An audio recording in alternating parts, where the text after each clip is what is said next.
대한민국 여성들의 견고하던 몸값 담합이 드디어 와르르 무너져 내리고 있다는 소식이 들려오는데 이건 정말이지 필연적인 결과라고밖에 볼 수 없습니다.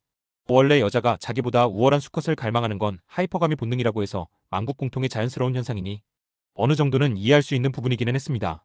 하지만 대한민국은 그 정도가 심해도 너무 심했고 도를 넘어도 한참 넘었습니다. 적당이라는 걸 모르고 본인의 주제 파악은 못한 채 나는 더 좋은 남자를 만날 자격이 있다는 그 지독한 환상이 남자를 평균적으로 10명을 넘게 갈아치게 했습니다. 더 좋은 남자라는 환상이 포르노 드라마나 인스타그램을 통해 바이러스처럼 퍼져나갔던 겁니다. 이 환상의 거품을 키운 주범이 누구냐고 묻다면 저는 주저없이 80년대생과 90년대생 여자들이라고 말할 수 있는데 이 세대는 소위 말하는 영포티들의 물질 공세와 맹목적인 보룻발 문화에 철저하게 절여진 세대이기 때문입니다.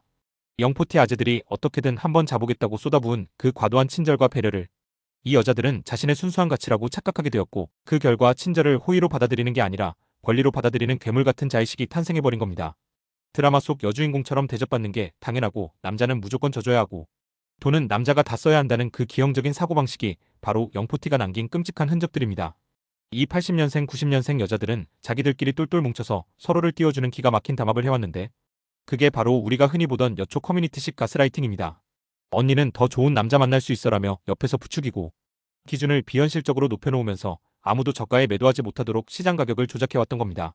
남자가 연봉이 얼마 이하면 만나주지 마라. 키가 몇 이하면 루저다 이러면서 자기들끼리 여초나 현실에서 악순환되는 담론을 형성했습니다. 그런데 영원할 것 같았던 이 견고한 담합 라인에 균열이 가기 시작했고 그 시작점은 놀랍게도 20대 여성들입니다. 요즘 20대 여자애들은 확실히 다릅니다.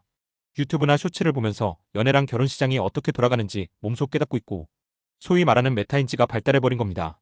페미니즘하고 언니들 말만 믿고 설치다가는 나이 먹고 비참하게 혼자 늙어 죽는다는 걸 미디어를 통해 간접 체험하게 되니 정신이 번쩍 든 겁니다. 이 똑똑한 20대 여성들은 자신의 가장 큰 무기가 젊음과 시간이라는 걸 본능적으로 깨닫고 더 이상 언니들의 담합에 동참하지 않기로 결심했습니다. 내 경쟁력은 지금이 고점이다라는 걸 알기에 주제에 맞는 남성을 찾아서 얼른 시집을 가거나 연애를 선점해버리는 각자 도생의 길을 택한 겁니다. 언니들이 야 우리 몸값 낮추지 마라고 소리쳐도 20대들은 콧방귀도 안 낍니다. 내가 지금 팔 수 있을 때 팔아야지. 왜 썩은 매물이 될 때까지 기다려야 하냐는 지극히 이성적인 판단을 내린 겁니다. 20대들이 이렇게 치고 나가니 발등에 불이 떨어진 건 30대 초반 여성들입니다. 예전 같았으면 30대 초반도 아직 애기다 즐겨라 이럴 텐데 지금 분위기를 보니 그게 아니거든요. 20대 중후반들이 전문직 괜찮은 남자들을 싹 쓸어가고 있고 남자들은 국결이다 뭐다 해서 눈을 돌리고 있으니 30대 초반 여자들도 위기감을 느끼고 부랴부랴 시장에 뛰어들기 시작했습니다. 알아가고 연애하고 혹여나 파혼 확률까지 고려한다면 1년 이상은 만나봐야 하는데 이럴 때가 아니다 싶어서 눈을 조금 낮추더라도 30대 중후반 남성들을 얼른 물어가려고 혈안이 되어 있는 게 지금의 형국입니다.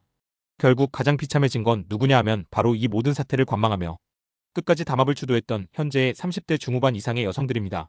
이들은 이제 시장에서 팔리지도 않는 악성 재고가 되어버렸습니다. 같이 연대해서 남자들을 털어먹을 줄 알았던 20대 동생들은 배신을 때리고 떠났고 30대 초반들도 살 길 찾아서 도망갔는데 덩그러니 남은 건 자존심만 비대한 30대 중후반 여성들 본인들 뿐입니다. 게다가 결정적으로 노산이라는 생물학적 이슈가 터지면서 여성 산부인과 의사들마저 각종 유튜브에서 과학이랑 싸우지 말라는 이야기를 합니다. 나이며 성격이며 노산이며 현재 결혼시장에서 30대 중후반 여성들은 남자들에게 철저하게 외면받고 있습니다. 발달장애 및 다운증후군 등 선천적 기형아, 출산율이 기하급수적으로 올라간다는 팩트가 널리 퍼지면서 남자들이 쳐다도 안 보게 된 겁니다. 사실 선천적 위험률뿐만 아니라 커가면서도 자신의 자녀가 신체적 결함이나 지능적 결함 등으로 남들보다 모자랄 수 있을 가능성이 매우 큽니다. 예전에는 30대 중후반도 관리 잘하면 된다고 스스로를 위로했지만 이제는 그게 안 통하는 시대가 되었습니다. 같이 늙어가는 처지에 간병인이 되고 싶지는 않을 겁니다. 지금 30대 중후반 여자들은 미칠 지경일 겁니다. 평생을 공주 대접받으며 살아왔고 나이 먹으면 더 돈 많은 남자가 벤츠 타고 데리러 올 줄 알았는데 실제로 20년 된 모닝도 구하기 힘든 상황입니다. 거들떠보지도 않았던 예전에 저자세로 나오던 폭발.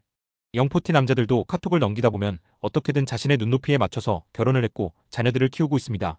가격 담합을 여전히 유지하고 있는 한여 카르텔의 최후는 이렇게 카톡 친구 목록을 넘겨보다 잠드는 일입니다.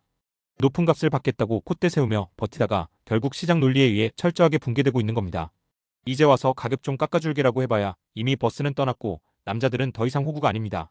생물학적 시계를 모두 소진해놓고 돌아온다면 아무도 받아주지 않습니다.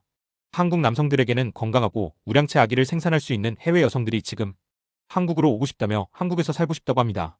각종 펜팔 앱과 인스타에서 동유럽 여성과 동남아 여성, 심지어 선진국 코리아부들까지 한국 남성에게 대시를 하고 있는 상황이기 때문에 한국 남성들은 아쉬울 게 없습니다. 대한민국 여성들의 몸값 담합은 이렇게 내부의 배신과 외부의 외면으로 처참하게 깨지고 있으며 이것은 비정상의 정상화로 가는 과도기적 진통이라고 봐야 할 것입니다.